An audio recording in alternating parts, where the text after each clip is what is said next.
दोस्तों, ये कहानी है राजा विक्रमादित्य और बेताल पचीसी की। राजा विक्रम बड़े ही न्याय प्रतापी थे। तीनों लोकों में उनका न्याय सर्वश्रेष्ठ माना जाता था और बेताल का जो पेचीदगियों से भरा प्रश्न होता था वो न्याय आधारित ही होता था।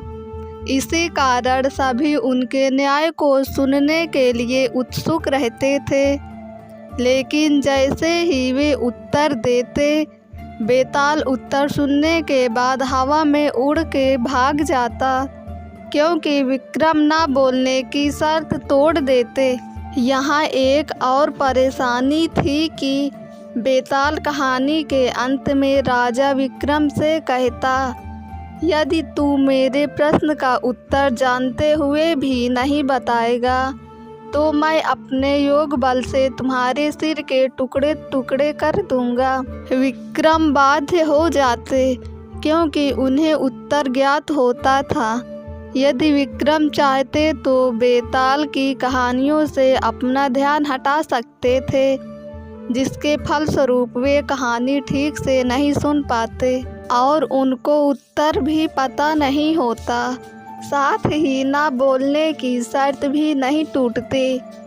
परंतु उन्होंने ऐसा नहीं किया, क्योंकि विक्रम जानते थे बेताल बहुत ज्ञानी हैं। उसके कहानियों में जीवन, राजकाज तथा गृहस्थी से संबंधित अनेक ज्ञान की बातें छिपी हैं।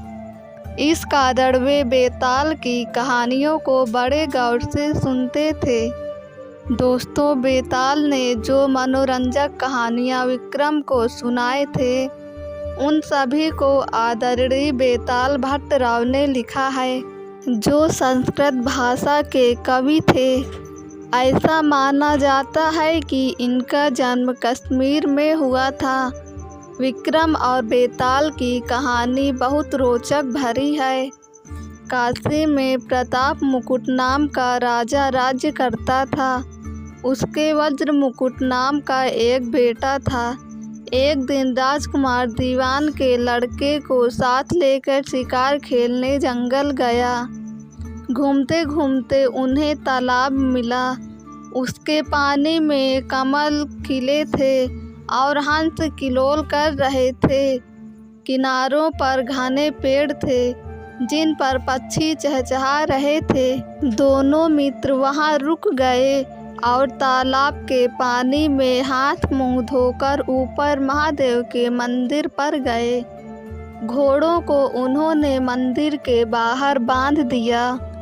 वो मंदिर में दर्शन कर बाहर आए तो देखते क्या है कि तालाब के किनारे कोई राजकुमारी अपनी सहेलियों के साथ स्नान करने आई है। दीवान का लड़का तो वहीं एक पेड़ के नीचे बैठा रहा, पर राजकुमार से न रहा गया। वह आगे बढ़ गया। राजकुमार ने उसकी ओर देखा तो वह उस पर मोहित हो गया। राजकुमारी भी उसकी तरफ देखती रही। फिर उसने किया क्या कि जूड़े में से कमल का फूल निकाला, कान से लगाया, दांत से कुतरा, पैर के नीचे दबाया और फिर छाती से लगा अपनी सखियों के साथ चली गई। उसके जाने पर राजकुमार निराश हो अपने मित्र के पास आया और सब हाल सुनाकर बोला, मैं इस राजकुमारी के बिना नहीं रह सकता, पर मुझे ना तो उसका नाम मालूम है न ठिकाना। वह कैसे मिलेगी? दीवान के लड़के ने कहा, राजकुमार, आप इतना घबराएं नहीं, वह सब कुछ बता गई है। राजकुमार ने पूछा, कैसे?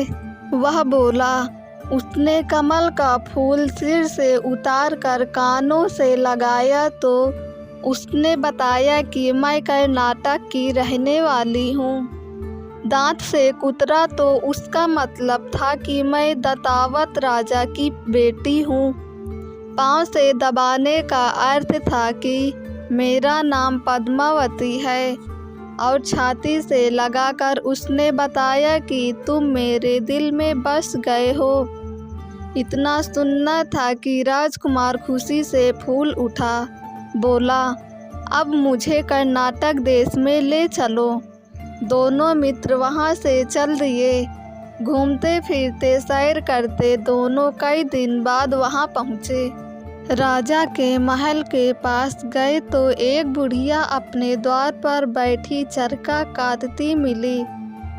उसके पास जाकर दोनों घोड़ों से उतर पड़े और बोले, माई, हम सौदागर हैं, हमारा सामान पीछे आ रहा है, हमें रहने को थोड़ी जगह दे दो। उनकी शक्ल सूरत देखकर और बात सुनकर बुढ़िया के मन में ममता उमड़ आई। बोली, बेटा, तुम्हारा घर है, जब तक जी में आए रहो। दोनों वहीं ठहर गए। दीवान के बेटे ने उससे पूछा, माई, तुम क्या करती हो? तुम्हारे घर में कौन कौन है? तुम्हारी गुजर कैसे होती है? बुढ़िया ने जवाब दिया, बेटा, मेरा एक बेटा है जो राजा की चाकरी में है। मैं राजा की बेटी पद्मावती की धाई थी। बूढ़ी हो जाने से अब घर में रहती हूँ। राजा खाने पीने को दे देता है। दिन में एक बार राजकुमारी को देखने महल में जाती हूँ। राजकुमार ने बुढ़िया को कुछ धन दिया और कहा, माई, कल तुम वहाँ जाओ तो राजकुमारी से कह देना कि जेठ सुदी पंचमी को तुम्हें तालाब पर जो राजकुमार मिला था वह आ गया है। अगले दिन जब बुढ़िया राजमहल गई तो उसने राजकुमार का संदेश उसे दे दिया। सुनते ही राजकुमारी ने गुस्सा होकर हाथों में चंदन लगाकर उसके गाल पर तमाचा मारा और कहा, मेरे घर से निकल जा। बुढ़िया ने घर आकर सब हाल राजकुमार को कह सुनाया। राजकुमार हक्का बक्का रह गया। तब उसके मित्र ने कहा, राजकुमार, आप घबराएं नहीं, उसकी बातों को समझें। उसने 10 उंगलियां सफ़ेद चंदन में डुबोकर गाल पर मारी। इससे उसका मतलब यह है कि अभी 10 रोज चांदनी के हैं। उसके बीतने पर मैं अंधेरी रात में मिलूंगी। एक दिन के बाद बुढ़िया ने फिर राजकुमारी को खबर दी तो इस बार उसने केसर के रंग में 3 उंगलियां डुबोकर उसके मुंह पर मारी और कहा, भाग यहाँ से।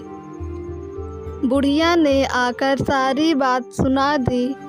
राजकुमार शोक से व्याकुल हो गया। दीवान के लड़के ने समझाया, इसमें हैरान होने की क्या बात है? उसने कहा है कि मुझे मासिक धर्म हो रहा है, 3 दिन और ठहरो। 3 दिन बीतने पर बुढ़िया फिर वहां पहुंची। इस बार राजकुमारी ने उसे फटकार कर पश्चिम की खिड़की से बाहर निकाल दिया। उसने आकर राजकुमार को बता दिया। सुनकर दीवान का लड़का बोला, मित्र, उसने आज रात को तुम्हें उस खिड़की की राह बुलाया है। मारे खुशी के राजकुमार उछल पड़ा। समय आने पर उसने बुढ़िया की पोशाक पहनी, इत्र लगाया, हथियार बांधे। दोपहर रात बीतने पर वह महल में जा पहुंचा और खिड़की में से होकर अंदर पहुंच गया। राजकुमारी वहां तैयार खड़ी थी। वह उसे भीतर ले गई। अंदर का हाल देखकर राजकुमार की आंखें खुल गई। एक से एक बढ़कर चीजें थी। रात भर राजकुमार राजकुमारी के साथ रहा। जैसे ही दिन निकलने को आया कि राजकुमारी ने राजकुमार को छिपा दिया और रात होने पर फिर बाहर निकाल लिया। इस तरह कई दिन बीत गए। अचानक एक दिन राजकुमार को अपने मित्र की याद आई। उसे चिंता हुई कि पता नहीं उसका क्या हुआ होगा। उदास देखकर राजकुमारी ने कारण पूछा तो उसने बता दिया।